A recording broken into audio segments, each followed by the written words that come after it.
Salut à tous, j'espère que vous allez bien. Dans la vidéo précédente, nous avons effectué l'intégration de Firebase dans notre application. Donc ici, dans cette vidéo, nous allons continuer le projet avec la création des pages de connexion et de création de compte. Donc sans plus tarder, je viendrai dans le dossier libre à ce niveau et je vais créer un nouveau dossier appelé Screens. Et ici, un fichier date appelé login page. Et ici, ce sera un stateful widget login page. Parfait. Il faut importer ici Flutter Material.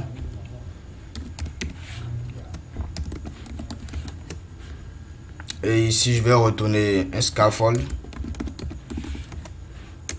avec le body, un widget center. Ici, un widget test, login page.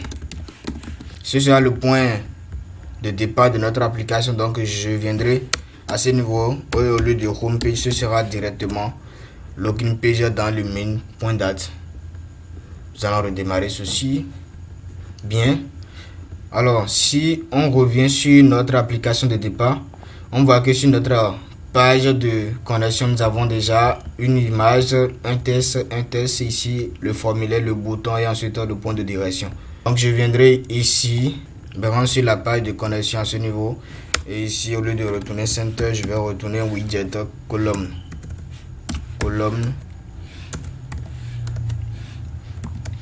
Ici, children. Dans un premier temps, ce sera le image.asset.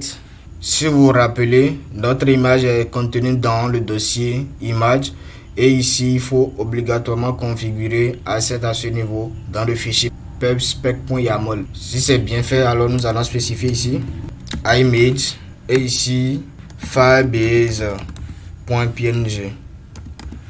Nous allons donner ici une largeur de 250 pixels et ici une hauteur de 250 pixels. Super. Ensuite, je vais donner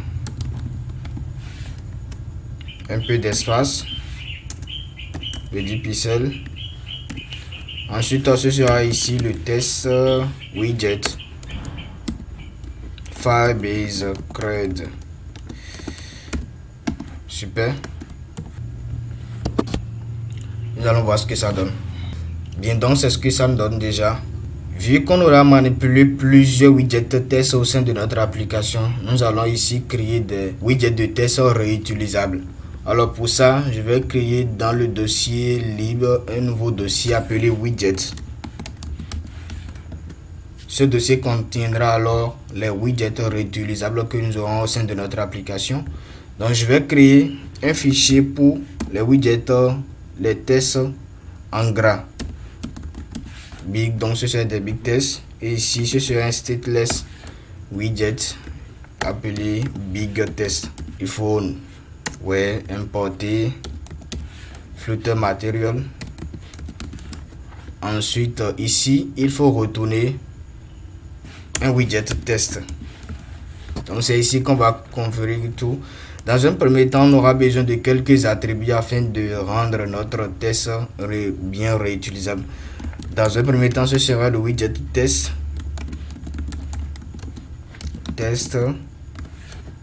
Ici, final. Nous allons prendre ici la couleur du test. Ici, la taille. Et ici, un booléen pour voir si le test sera centré ou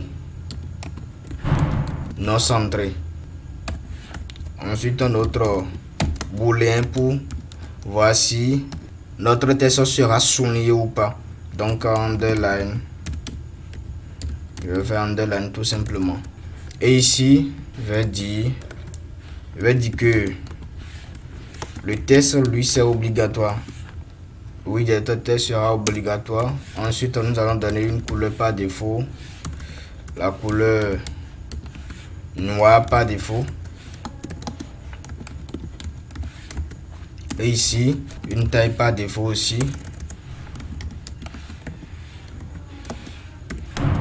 taille de 15 pixels par défaut. Et ici, par défaut, isCenter sera à false. Ensuite, 10.underline, ceci est également à false. Bien, maintenant, comment utiliser tout ceci? Nous allons venir dans le widget test et nous allons passer dans un premier temps test. Ce sera le test affiché. Ensuite, test à ligne. Et ici, nous allons vérifier si isCenter à true. Si c'est à true, alors là, nous allons spécifier test à ligne à center. Dans le cas contraire, nous allons laisser sur test à ligne point left. Super.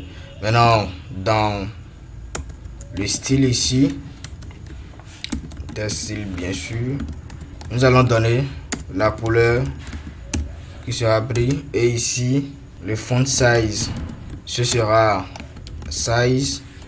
Et ici, comme c'est le big test, c'est-à-dire les tests en gras, nous allons spécifier le font WEG à bold. Ensuite, nous allons définir la décoration. Nous allons vérifier d'abord si c'est underline. Si c'est true, alors là, on mettra test decoration sur underline. Dans le cas contraire, il n'y aura rien. None. Super, donc ça c'est fait. Nous allons créer aussi un autre widget pour nos tests qui ne seront pas en gras. Donc ce sera des petits tests, small tests alors. Et ici, il faut tout simplement copier ce qu'on a fait ici, coller à ce niveau. Il faut changer bien sûr ceci à small test. Et ceci, ce ne serait pas bold, mais plutôt à 400. Maintenant, comment utiliser tout ceci? Il faut tout simplement dans notre file ici, au lieu de retourner directement test, là nous allons retourner ici un big test. Ouais, nos tests en gras. Et le test, il faut passer Firebase Cred. Et nous allons mettre la taille à 20 ici. Voilà, donc ce serait déjà tout. Super, donc vous voyez ça. Maintenant, ce qui suit, il faut aussi donner une petite espace à ce niveau. Voilà. Ensuite, ce sera ici un small test. Small test. Donc, il faut importer la librairie. Donc, ici, il faut passer le test là à... Ici, ce sera veiller renseigner.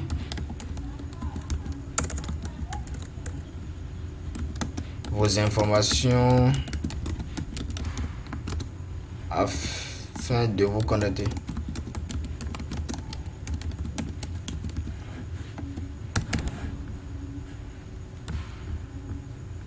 Et ici, nous allons laisser le style par défaut qu'on a déjà défini là-bas.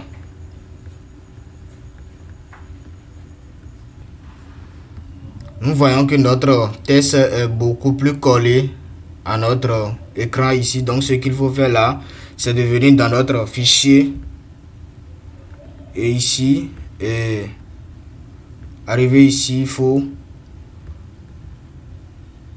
mettre ceci dans un padding.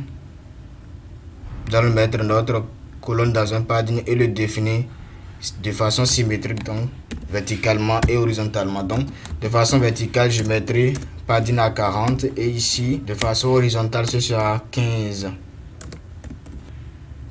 Super. Alors aussi nous devons définir aussi ceci, le widget à ce niveau à true pour que notre test soit centré. Et ici je vais donner ici plutôt 18. Super, ça c'est fait. Maintenant nous allons nous focaliser maintenant sur notre formulaire. Je vais donner ici une petite espace et ici pour le formulaire nous allons définir avec le widget form. Donc je définis ici le widget form et ici dans le form ce sera un widget column. Dans un premier temps nous allons définir quelques variables qui seront utiles à notre formulaire. Donc je viendrai ici, je vais définir alors un global key avec form state. Ce sera la clé qui gérera alors notre formulaire. Ici, je vais donner form key comme ceci.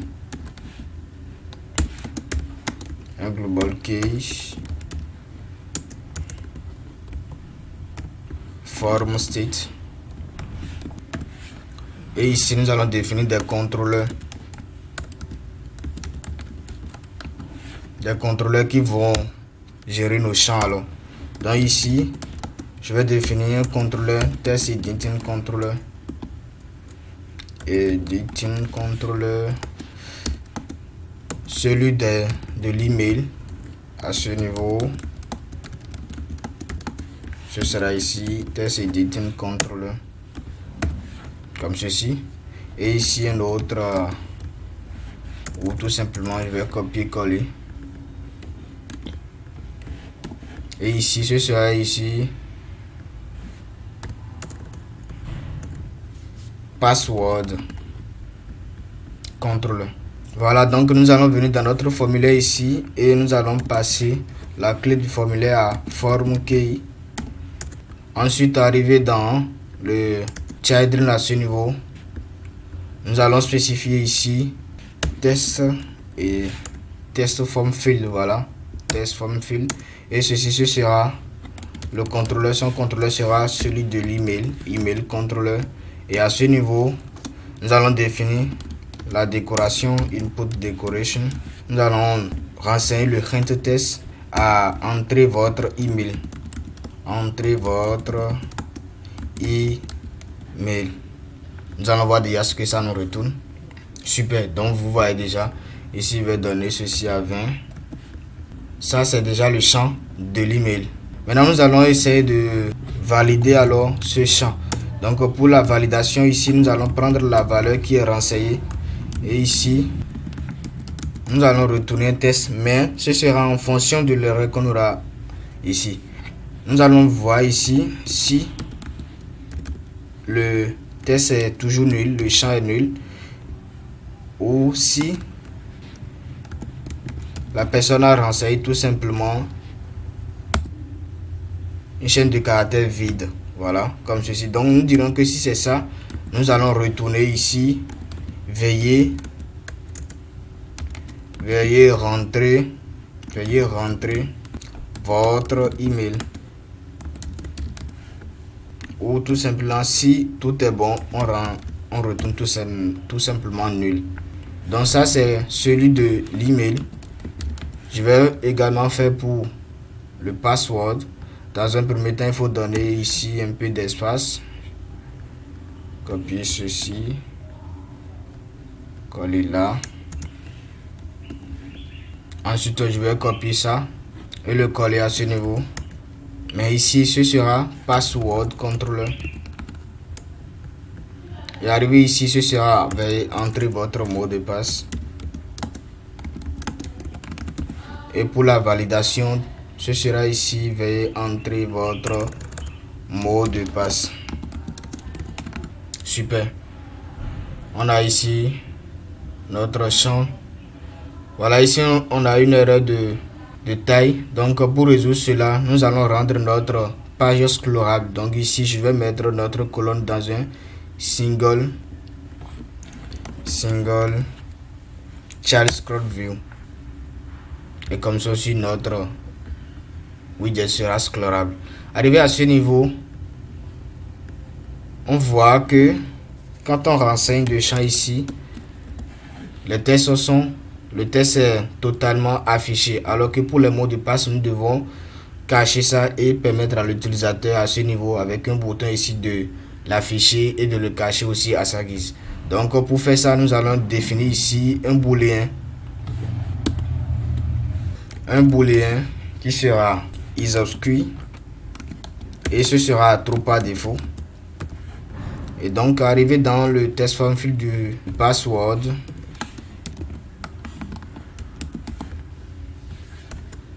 il faut tout simplement renseigner le obscure test à isObscure.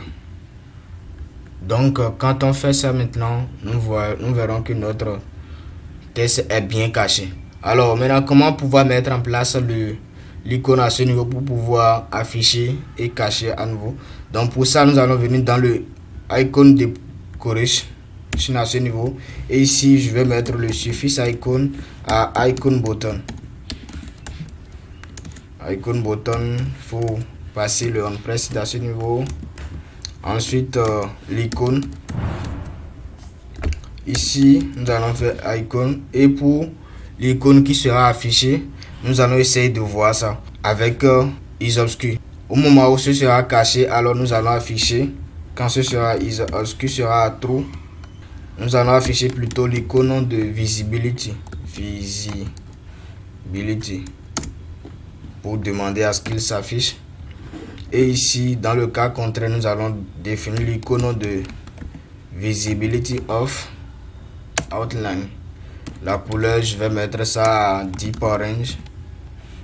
Et ici, la taille à 25 pixels. Voilà, donc nous avons notre icône ici. Mais quand on appuie dessus, rien ne change. Oui, il faut venir dans le on-press à ce niveau et renseigner le IsObscure à ceci. Ce que nous allons faire ici, c'est de dire, en fait, dès qu'on va cliquer ici, que obscur prend le contraire de ce qui était de sa valeur. Donc si c'était déjà à false, dès qu'on va cliquer, ça va passer à true, et dans le cas contraire, ça va passer de true à false. Voilà. Donc nous avons ici, voilà, notre texte qui s'affiche très et bien. Alors là, on a fini avec les champs. Nous allons passer maintenant au bouton de confirmation. Je peux venir ici alors, et ici je vais définir un container. Je vais donner une taille de 50, et ici pour la largeur, ouais, pourquoi pas, ce sera ici 80% de la taille de notre device. Donc ici je vais récupérer la taille, récupérer la largeur et multiplier par 0,8. Nous allons définir la couleur de notre conteneur deep orange. On verra ce que ça va donner. Voilà, donc c'est ce que ça donne. Alors là, il faut donner aussi un peu d'espace entre les deux. Donc je viendrai ici, je vais mettre ici 20. Bien. Arrivé ici, je vais supprimer ceci d'abord et je vais mettre le tout dans Decoration. Ici, donc ce sera Decoration et Boss Decoration. Je vais spécifier la couleur à Deep Orange et par la suite Border Radius. Border Radius à Circle 25. Et ici le child, nous allons définir avec le big test. Le big test à ce niveau. Donc ce sera ici ce qu'on était. Nous allons donner la taille à 20 et ici la couleur à la couleur blanche. Voilà ce que ça nous donne. On va centrer ceci. Donc on dira à notre conteneur de nous centrer son child en lui au centre. Voilà, donc on va spécifier le element.center. Voilà. Et maintenant, pour rendre cliquable ce bouton, parce que c'est un conteneur par défaut, ce n'est pas du tout cliquable. Alors pour rendre ça cliquable, nous allons spécifier, nous allons mettre tout ceci dans le widget Inkwell. Et à ce niveau, on va spécifier le on-tap. Ici, ce qu'il faut faire, c'est voir dans le premier temps, nous allons voir si notre formulaire est validé. Pour voir si le formulaire est validé, il faut le faire avec la clé qu'on a définie dans le formulaire. On avait défini ici une clé qui va nous permettre de pouvoir connaître l'état de notre formulaire. Et ici, je vais vérifier l'état. Donc ce sera ici form key.current state, c'est-à-dire l'état actuel, et nous allons voir si c'est validé. Ceci va nous renvoyer false ou bien true si c'est renvoyé. Donc ici nous allons dire si c'est validé, alors nous allons mettre ici print validé dans notre console. Dans le cas contraire, on mettra ici print non validé. Voilà, donc nous allons tester tout ceci rapidement. Ici, nous n'avons pas encore spécifié l'email, mais on a déjà spécifié le password, donc je vais cliquer sur ça. Voilà, donc ici on a déjà non validé. Et ici on a le message d'erreur qui dit veuillez rentrer votre email. De la même manière, si je viens ici que je supprime tout et qu'on appuie dessus, alors on a ici le message d'erreur du password là également. Alors là, je vais spécifier un test à ce niveau, également un test à ce niveau, et nous allons appuyer à nouveau. Donc là, nous voyons que c'est bien validé. Voilà. Donc on a géré avec notre bouton. Il reste alors le roue à ce niveau pour pouvoir être redirigé vers la page de création de compte. Donc je viendrai ici et donnerai à ce niveau size it box puis d'espace de 20, et ici ajouter le const. Arrivé à ce niveau, je vais spécifier un row avec un children, et ici un big test. Ce sera quoi déjà? N'avez-vous pas un compte? N'avez-vous pas un compte?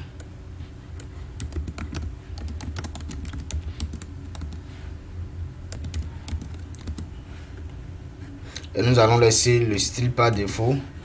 Et le second widget, ce sera un test button widget qui sera alors ici.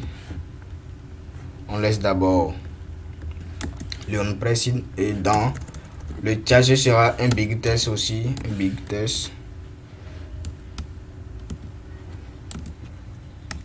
pour dire s'inscrit.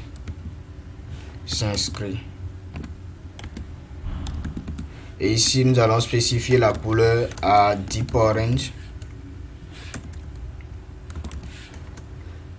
et la taille toujours sur 15.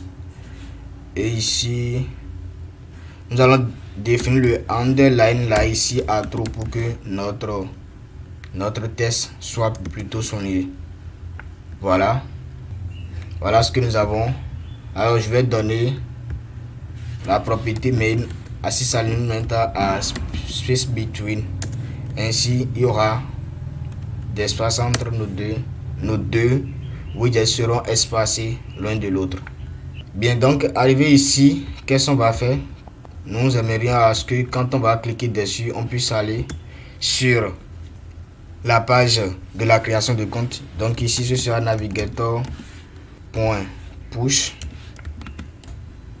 et ici la route, nous allons définir material page route. Ici spécifier le contexte, ensuite aller sur register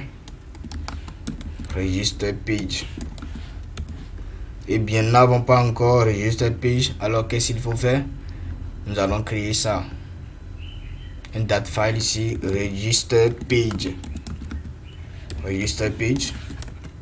Alors arrivé à ce niveau, nous allons tout simplement copier tout ceci puisque c'est pratiquement la même chose. Alors arrivé ici, il faut d'abord changer tout ceci à register page.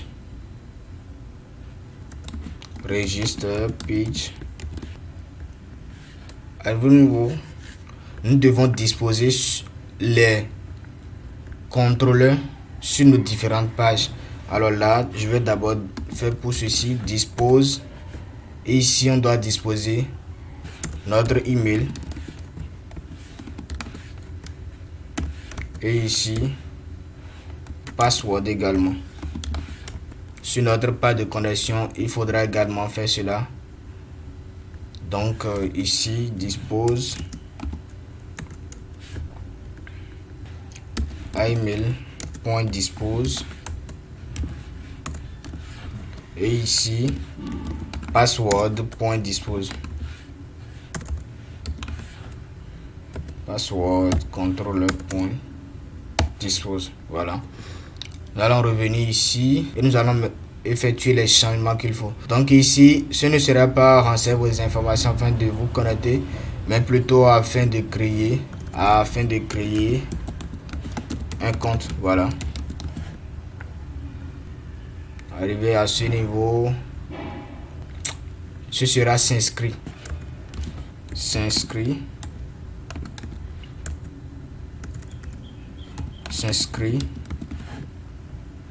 Et ici, ce sera déjà, avez-vous déjà un compte? Avez-vous déjà un compte? Et ici, ce sera se connecter pour se rediriger vers la page de connexion. Donc à ce niveau, ce sera ici le login page et non encore register page. Donc ici, ce sera login page. Parfait. Ce sera déjà tout. Arrivé sur la page de login à ce niveau. Alors là, il faut importer la librairie et point virgule à ce niveau. Super, donc tout est fait. Voilà, donc quand on va cliquer sur s'inscrire à ce niveau, on vient sur la page de la création de compte. Et quand on clique sur se connecter également, on vient également sur la page de connexion. Donc ce sera déjà tout pour cette vidéo. Si vous avez aimé la vidéo, si vous avez des préoccupations, mettez-moi dans les commentaires, je vous lirai, je vous répondrai également. On se retrouve dans la vidéo prochaine pour la mise en place du côté back-end de notre création de compte et de la connexion. Bye bye et à très bientôt.